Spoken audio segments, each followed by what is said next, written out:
بسم اللہ الرحمن الرحیم۔ بچوں آج ہم واحد ملکیتی کاروبار کو پڑھیں گے۔ آپ اسے واحد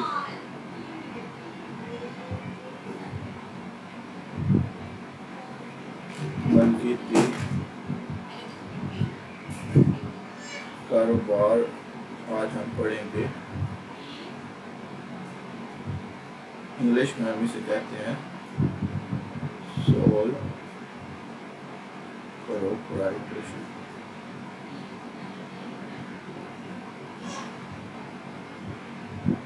بلکہ آپ اسے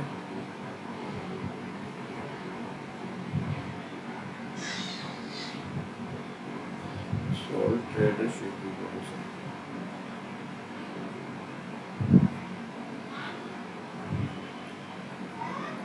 ہیں۔ واحد ملکیتی کاروبار بیسیکلی کیا ہوتا ہے؟ یہ ون مین شو ہوتا ہے۔ ایک اکیلا بندہ وہی کاروبار کا مالک ہے اور وہی کاروبار کا انتظام چلا رہا ہوتا ہے۔ اب کسی بھی کاروبار میں سب سے اہم جو چیزیں ہوتی ہیں، اگر ان کو ہم دیکھیں، سب سے اہم چیز پہلی ہوتی ہے نفع کاروبار میں ہوتا ہے یا نقصان۔ یہ بنیادی چیز ہے اور کوئی بھی کاروبار کی یہ دو ہی مین چیزیں ہوتی ہیں۔ یہاں کاروبار نفع کے لیے ہوتا نفع کے لیے ہے، لیکن نقصان بھی ہو سکتا ہے۔ پھر کاروبار کی ایک اہم ضرورت ہوتی ہے کہ جب آپ نے کاروبار چلانا ہے تو اس کی آپ نے مارکیٹنگ بھی کرنی ہے تاکہ آپ کی کسٹمر بیس بڑھے اور آپ کی چیز بکے، جو بھی ہے وہ اشیاء ہیں یا خدمات ہیں۔ مارکیٹنگ بہت اہم ہے۔ اور اس کے بعد کاروبار کا انتظام، یہ اہم چیز ہے کہ کاروبار کو کیسے چلانا ہے، اس کے مختلف امور کیسے انجام دینے ہیں۔ پھر اس کی نگرانی، تاکہ کاروبار یہ نہ ہو کہ کوئی آپ کو چونا لگا کر چلا جائے۔ اور موسٹ امپارٹنٹ چیز وہ ہے جی سرمایہ کاری۔ تو یہ امور سارے وہی واحد آجر سرانجام دے رہا ہوتا ہے سول پروپرائٹرشپ میں یا واحد ملکیتی کاروبار میں۔ تو وہی واحد جو آجر ہوتا ہے وہ اکیلا ان سارے امور کو سرانجام دے رہا ہوتا ہے۔ اس کو ہم کہتے ہیں واحد ملکیتی کاروبار۔ اس کی ایگزامپلز آپ کے سامنے ہیں۔ آپ پرچون فروشی دیکھ لیں، جو آپ کے محلے میں دکانیں ہوتی ہیں پرچون والی، کوئی جوتا مرمت کرنے والا بیٹھا ہوا ہے، کوئی پینٹر ہے، کوئی کار فروش ہے، یہ ساری اس کی مثالیں ہیں۔ آپ کوئی بھی اپنے ارد گرد دیکھتے ہیں جہاں پہ ایک اکیلا بندہ کاروبار کر رہا ہے، اس کے معاملات وہ خود مینیج کر رہا ہے، اس کا نفع نقصان اس کے ذمہ ہوتا ہے، سرمایہ کاری کو اکٹھا کرنا اس کے ذمہ ہوتا ہے، تو ہم اسے واحد ملکیتی کاروبار کی بولیں گے۔ اب ان کی خصوصیات کو دیکھتے ہیں۔ تو سب سے پہلی خصوصیت جو ہے وہ آپ کی ملکیت ہے۔ تو جیسا کہ نام سے ظاہر ہے، اس میں ملکیت اسی اکیلے بندے کی ملکیت ہوتی ہے۔ واحد ملکیتی کاروبار میں بلا شرکت غیر وہ اکیلا مالک ہوتا ہے اس کاروبار کا۔ دوسرا اس کا خصوصیات میں جو پوائنٹ ہے وہ ہے تشکیل۔ تشکیل میں بچے ہم دیکھتے ہیں کہ واحد ملکیتی کاروبار کو شروع کرنا بہت آسان ہوتا ہے، کیونکہ واحد ملکیتی کاروبار میں اس بندے نے جس نے کاروبار شروع کرنا ہوتا ہے، نہ اس کی کاروبار کی منظوری لینی ہوتی ہے، سرٹیفکیشن جیسے کمپنی کی بنانے کے لیے ہمیں لینی پڑتی ہے، قانونی بہت زیادہ پیچیدگیوں سے گزر کر ہم کاروبار شروع کر سکتے ہیں، کمپنی کا بھی شروع کرنا ہے۔ لیکن واحد ملکیتی کاروبار میں ایسی کسی بھی پیچیدگی سے گزرنا نہیں پڑتا، بہت آسانی سے آپ شروع کر سکتے ہیں۔ تو تشکیل بہت آسان ہوتی ہے۔ پھر سرمایہ واحد ملکیتی کاروبار میں جو بھی کاروبار شروع کرنے کے لیے فائنینس کی ضرورت ہوتی ہے وہ اس اکیلے بندے نے ارینج کرنا ہوتا ہے، سرمایہ اکٹھا کرنا اس کی ذمہ داری ہوتی ہے۔ ہاں وہ سرمایہ چاہے کیش کی صورت میں لے، چاہے ان گڈس لے، مطلب وہ بلڈنگ اس کے پاس ہے وہ لے آئے، کوئی اشیاء لے آئے، گاڑی ہے وہ کاروبار کے استعمال میں لائے، لیکن ضروری نہیں کہ وہ سارا سرمایہ خود سے ارینج کرے، وہ قرضہ بھی لے سکتا ہے، لیکن اس کا ارینج اس نے کرنا ہے، بے شک اپنا ہو یا وہ اس نے قرضہ لیا ہو، کیونکہ وہی کاروبار کا اکیلا مالک ہے۔ پھر جیسا کہ ہم نے اس کی تعریف میں پڑھا ہے کہ اس کا انتظام جو ہے کاروبار کا، واحد ملکیتی کاروبار کا، وہ اس اکیلے بندے کی ذمہ داری ہوتی ہے، اس نے اس کا انتظام چلانا ہوتا ہے، اس نے اس کو مینیج کرنا ہوتا ہے، کیسے اس کو اگر ضروری نہیں کہ وہ کہ سارے کام خود کر رہا ہوتا ہے، وہ اس نے ملازمین رکھے ہوتے ہیں، لیکن ملازمین کا اپنا کام نہیں ہوتا، اس کو چلانا تو اس نے ہی ہوتا ہے، ان کی تربیت، ان کا ڈسپلن، یہ سارا اسی نے دیکھنا ہے۔ پھر منافع کی تقسیم، منافع واحد ملکیتی کاروبار میں سارے کا سارا اسی واحد مالک کا ہے، لیکن وہ یہ دیکھے گا کہ سارے کا سارا منافع اس نے خود اپنے گھر کے استعمال میں لے جانا ہے یا دوبارہ سے انویسٹ کرنا ہے، کیونکہ اگر آپ منافع سارا کا سارا اپنے کسی اور تصرف میں لے جائیں، استعمال میں لے جائیں، تو کاروبار پھیلے گا نہیں، بڑھے گا نہیں آگے۔ قانونی حیثیت، واحد ملکیتی کاروبار کی کوئی قانونی حیثیت نہیں ہوتی، قانونی حیثیت جدا نہیں ہوتی اس کی مالک سے۔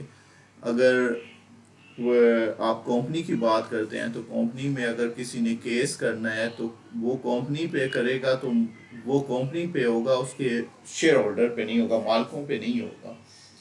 لیکن واحد ملکیتی کاروبار میں کوئی علیحدہ کاروبار کی حیثیت نہیں، کاروبار پہ کیس کر رہا ہے تو انفیکٹ وہ اس کے مالک نہیں بھگتنا ہے، اسی پہ کیس ہے، علیحدہ حیثیت نہیں ہے قانون کی نظر میں۔ غیر محدود ذمہ داری، یہ سب سے اہم خصوصیت ہے اور یہی دوسروں سے جدا کرنے والا سب سے اہم فرق ہے اس کا کمپنی سے، خصوصاً کہ اس کی غیر محدود ذمہ داری ہوتی ہے۔ غیر محدود ذمہ داری کا مطلب یہ ہے کہ اگر کاروبار نے قرضہ دینا ہے کسی کا، لوٹانا ہے، تو وہ اگر کاروبار میں پیسے کم ہیں تو وہ قرضہ اس مالک نے اپنی پرسنل ایسٹس کو بیچ کر، اپنے ذاتی اثاثوں کو بیچ کر بھی وہ قرضہ پورا کرنا ہے، کہ وہ کیونکہ قرضہ جو ہے وہ کاروبار پہ صرف قرضہ نہیں ہے، وہ بیسیکلی مالک پہ قرضہ ہے، تو مالک کے اپنے اثاثے بھی اس قرضے کی آپ کہہ سکتے ہیں سٹیک پہ ہوتے ہیں۔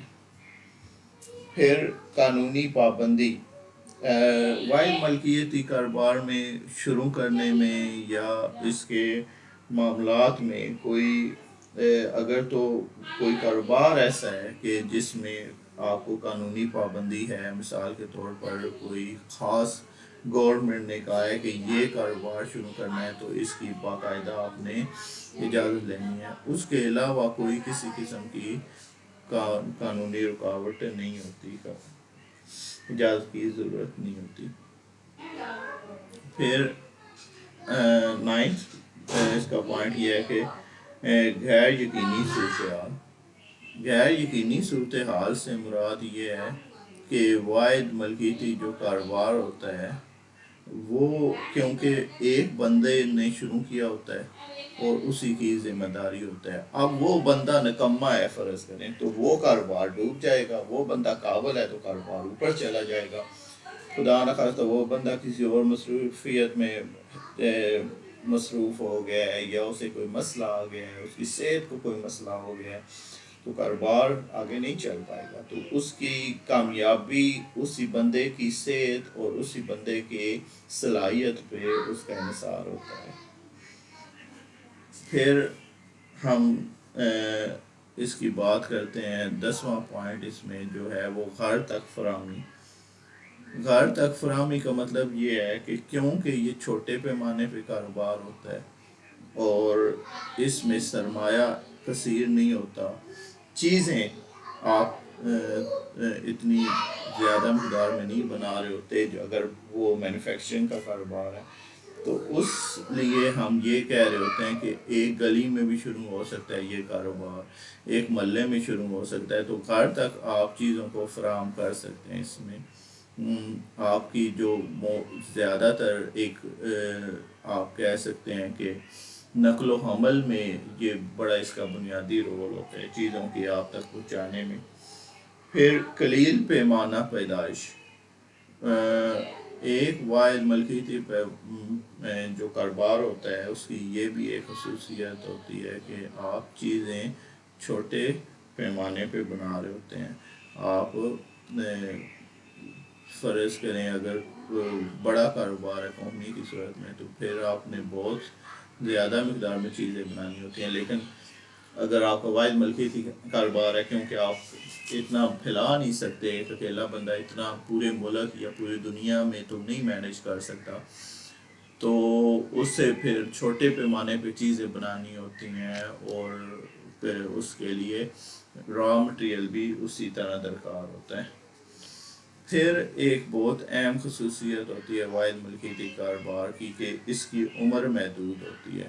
عمر محدود کا مطلب یہ ہے کہ اگر ایک بندہ کاروبار کر رہا ہے اور خدا نخواستہ وہ بیمار ہو جاتا ہے یا وہ اس کا انتقال ہو جاتا ہے، تو پھر وہ کاروبار اگر کوئی اس کے بچوں میں سے نہیں آگے لے کر چلتا تو وہ کاروبار بند ہو جائے گا، تو کاروبار آگے نہیں چل پاتا۔ تو یہ ایک فرق ہوتا ہے واحد ملکیتی کاروبار کا۔ پھر کاروبار کی کامیابی کا انحصار اس واحد آجر پر ہے، اگر وہ قابل ہے تو کاروبار کامیاب ہوگا، اگر وہ قابل نہیں ہے تو کاروبار نہیں ہو سکتا۔ تو یہ سارا کا سارا انحصار اسی پہ ہے۔ پھر ایک اہم خصوصیت واحد ملکیتی کاروبار کی ہے، وہ ہے جی رازداری۔ اچھا، رازداری ایک ایسی خصوصیت ہے کسی بھی کاروبار کی کامیابی میں اس کا بڑا اہم رول ہوتا ہے، کیونکہ اگر ایک کاروبار یا ایک انٹرپرینور کوئی چیز سوچ رہا ہے اور وہ اسے اپلائی کرنا چاہ رہا ہے، لیکن اس کو روبہ عمل دینے سے پہلے ہی کسی اور کو پتہ چل جاتا ہے، تو وہ فرسٹ موور ایڈوانٹیج لے جائے گا۔ جب بھی پہلی دفعہ کوئی چیز مارکیٹ میں لے آتا ہے تو اس کی مانگ زیادہ ہوتی ہے، اس کی ڈیمانڈ زیادہ ہوتی ہے۔ آپ کمپنیز کو دیکھ لیں، وہ دوسروں کی انٹیلیجنس کو دیکھنے کے لیے کہ کون سی پروڈکٹ لا رہے ہیں، کیا سٹائل لا رہے ہیں، کیا پیٹرن ہے، کیا مارکیٹنگ پلان ہوگا، اس کو جاننے کے لیے کروڑوں روپے خرچ کرتی ہیں۔ تو یہ رازداری ایک جب سول پروپرائٹرشپ ہوتی ہے، آپ کا واحد ملکیتی کاروبار ہوتا ہے، تو یہ رازداری آپ رکھنے میں کامیاب ہو سکتے ہیں، کیونکہ آپ نے فیصلے کرنے ہیں، آپ کسی سے مشورہ نہ بھی کریں اور آپ اسے اپلائی کر دیں۔ ہاں، مشورہ کرنا بھی ہے تو آپ کی مرضی ہے، آپ کسی ایسے بندے سے مشورہ کریں آپ کو لگتا ہے کہ وہ آگے معلومات شیئر نہیں ہوں گی۔ پھر ایک اہم جو خصوصیت ہوتی ہے واحد ملکیتی کاروبار کی، وہ انتقال پذیری ہوتی ہے کہ آپ واحد ملکیتی کاروبار کو آسانی سے انتقال اس کا ہو سکتا ہے، منتقل ہو سکتی ہے کسی اور کے نام پہ۔ تو آپ اگر اسے کاروبار کو بیچنا چاہ رہے ہیں کہ تو وہ ود نو ٹائم آپ کو کوئی نہ اس کی بہت زیادہ اجازت لینی پڑے گی، لمبی چوڑی اس کی قانونی بھی کوئی رکاوٹیں نہیں ہیں، تو اس کو کاروبار کو بیچنا، انتقال کرنا، کسی اور کے نام پہ شفٹ کرنا بہت آسان ہوتا ہے۔ اور لاسٹ جو اس کا پوائنٹ ہے وہ ہے جی خاتمہ۔ تو اس کا خاتمہ اگر کاروبار کو آپ نے بند کرنا ہے تو وہ بھی بہت آسان ہے۔ آپ کسی بھی لمحے سوچیں اگر کاروبار کو بند کرنے کا، تو آپ اس کاروبار کو بند کر سکتے ہیں آپ، لیکن کمپنی کے لیے آپ کو اس کی قانونی جو بھی ذمہ داریاں وہ پوری کر کے ہی ختم کر سکتے ہیں، لیکن واحد ملکیتی کاروبار میں اس طرح کی کوئی آپ کو آپ کے اوپر کوئی قید نہیں ہوتی کہ آپ نے یہ چیزیں پوری کرنی. تو یہ 16 پوائنٹس ہم نے اس کی خصوصیات کے ذیل میں پڑھے ہیں، اور ان کو آپ اچھی طرح کر لیں تو آپ کو واحد ملکیتی کاروبار کے بارے میں جو بھی آپ کے ذہن میں شکوک و شبہات ہیں وہ ختم ہو جائیں گے. میں اس کو غور سے کیجیے گا. Thank you very much.